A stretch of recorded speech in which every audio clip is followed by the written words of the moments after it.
India's airlines resumed flights in a calibrated manner on Monday after keeping them suspended since March 25th under government orders which were part of a larger mandate of a nationwide lockdown to prevent the spread of the coronavirus crisis.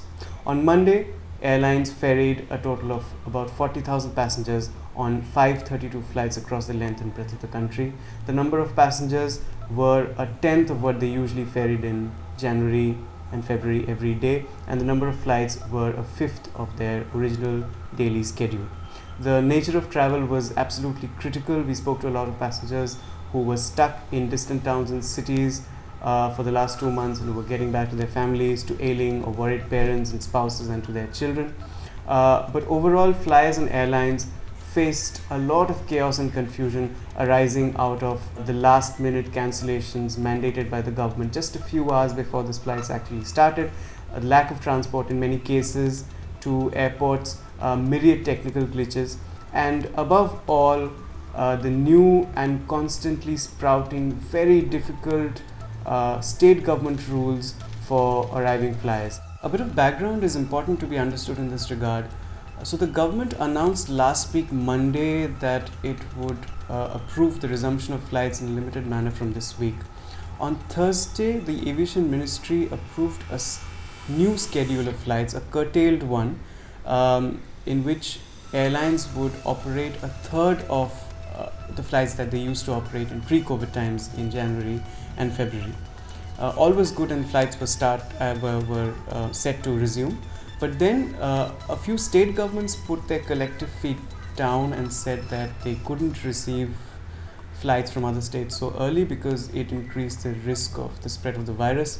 The Maharashtra Chief Minister Uddhav Thackeray actually went on record saying that he had spoken to the Civil Aviation Minister and sought some more time before the resumption of flights to the state, especially to Mumbai, which is the biggest hotspot for the virus-affected people in the country.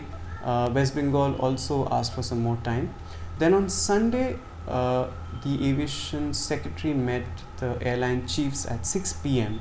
just a few hours before the flights were about to start, and said that all the airlines would actually have to curtail their schedules even further to half of what they had been approved just on Thursday.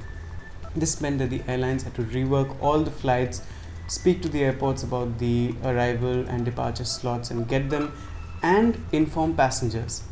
Aside of that, the government also said that it was up to the airlines to inform passengers about the new mandates from each state government on quarantine rules and other rules that each arriving passenger would have to follow.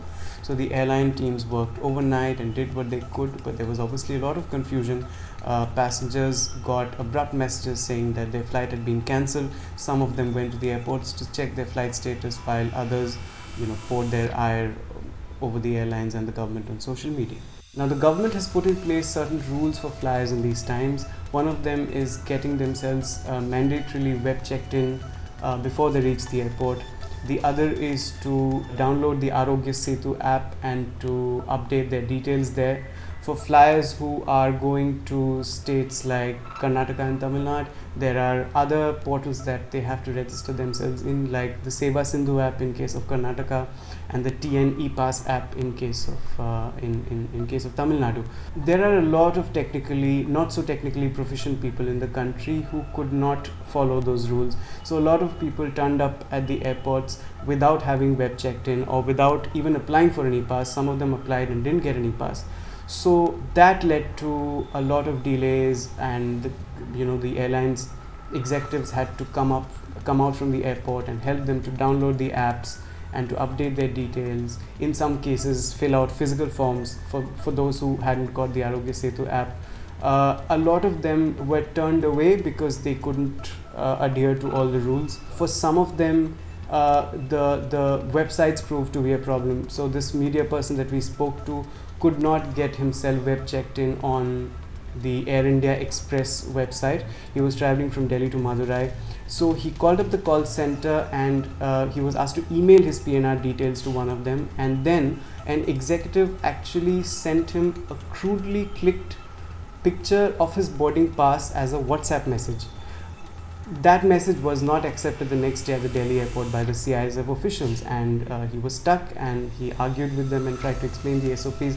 Finally, a boarding pass had to be printed, a physical boarding pass had to be printed, which is not part of the rules. For many people, they had applied for an e-pass but not got it, so it was up to airline executives at the source airport, for example, Bombay, to call up local officials at the destination airport, for example, Chennai or Bangalore, and ask them if this person was to be allowed.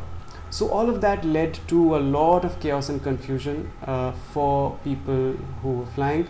The flights themselves were pretty smooth, primarily because there were so few of them and there were such few passengers. But more trouble awaited the passengers once they actually reached the destination. So this media person we spoke to, once he reached Madurai, he encountered 3 sets of officials, one of which took a thermal screening, and the other said that the district collector of Madurai had last night mandated that all incoming passengers would be mandatorily institutionally quarantined for a period of 7 days. That was not part of the SOPs, and he did not know that such rules existed. So that led to, he argued with them and tried to reason it out with them for 1.5 hours. And then they let him go, not because of the SOPs, but because he told them he belonged to a district that was not part of the jurisdiction under which they were mandating, or so he was told. So that was the level of chaos and confusion throughout the country. There will be a small spurt of flyers in the next few days, because hundreds of people are still stuck in other cities and want to get back to their homes, after which there will be a lull in demand because people don't really want to fly. There will be no discretionary travel, but for the essential travel that is about to happen in the next few days, unless there is a simplification or a modification of rules, and unless the center and the states come to the same page on at least some of the basics, then flyers are in for a very difficult time this week.